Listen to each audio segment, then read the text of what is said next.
at Founders Hub, where you guys can enjoy the beautiful ambience of this wonderful working experience. Look at the beautiful tree. We have hammocks, guys. I'm leaning in. I'm just enjoying this beautiful day. It's a couple days before the Easter weekend of the long holiday, so I'm a little late this week with this video, but better late than never, right? Week number 5. How to reconnect with your true self. Do you ever feel so disconnected from everything around you to the point of giving up on even trying to be happy again? I created this channel to inspire women like myself to find that inner connection with who you are and loving who you are despite any pain or rejection.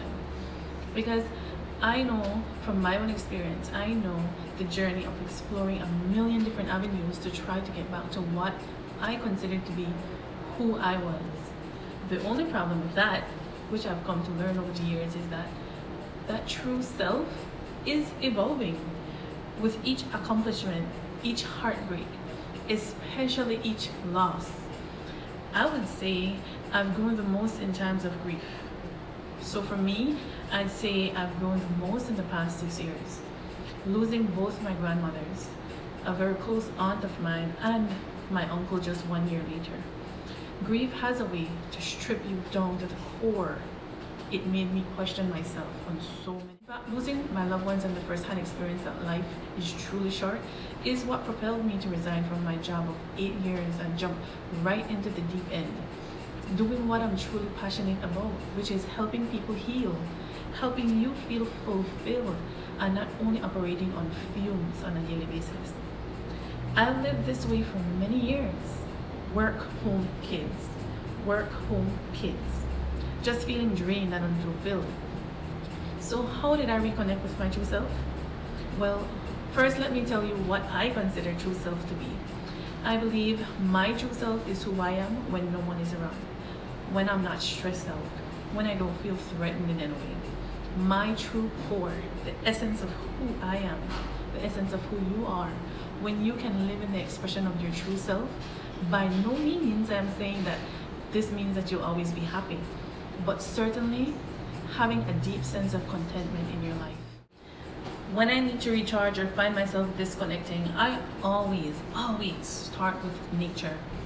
Ideally, I like to isolate in a cabin in the woods somewhere, but since that is not practical, I settle for an hour at the seaside, connecting with something bigger than me on a spiritual level, feeling the breeze in my hair, on my face, and allowing myself to be in awe of these wonderful creations.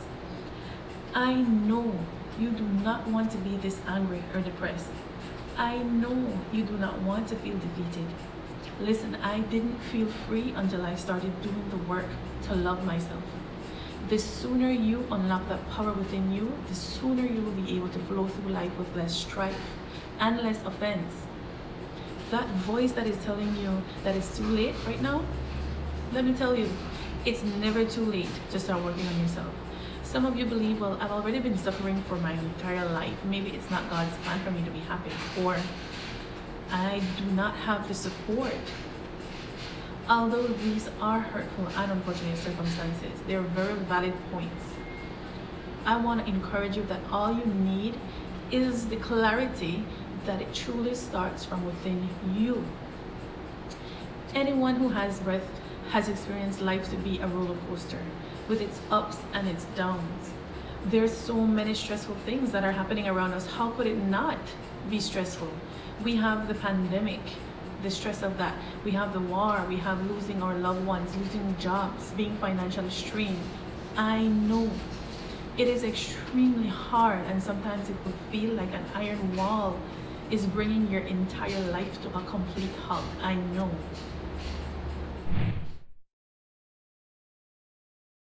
I'd like to know if you have ever experienced a full-on iron wall going up in your life. If you have, comment yes below so I know that you can relate to what I'm talking about, and continue to the end of this video to learn how I broke those walls down and gain the confidence not to be afraid of them. I have found that my purpose is not a single destination or a position. My purpose is the impact that I have with each one of you and the life lessons that I've gained with each encounter, each mistake, each disappointment, and the growth that I experience from these lessons. I can sit here thinking that you are going to find the same meaning as I do in these things, because we are unique people, but I sure do hope that it inspires you to want to live your life intentionally. Practicing intentional living is what helped me to find much balance in my life. This work-life balance that so many of us struggle with, guess what? That balance has everything to do with the person itself and the balance that you feel within you, rather than the amount of hours that you have in one day versus the amount of responsibilities of a person.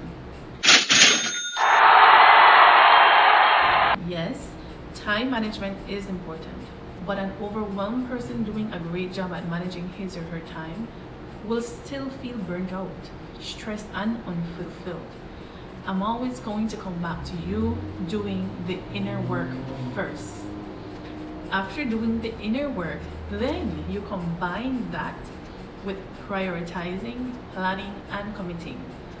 That is how I stay connected to my true self and maintain that balance in my life. She just wants to live a life without stress and worries. She doesn't need to be rich and famous. She just wants to be happy. Thank you so much for subscribing and being a part of this cultural movement to uplift one another as we learn from each other and grow.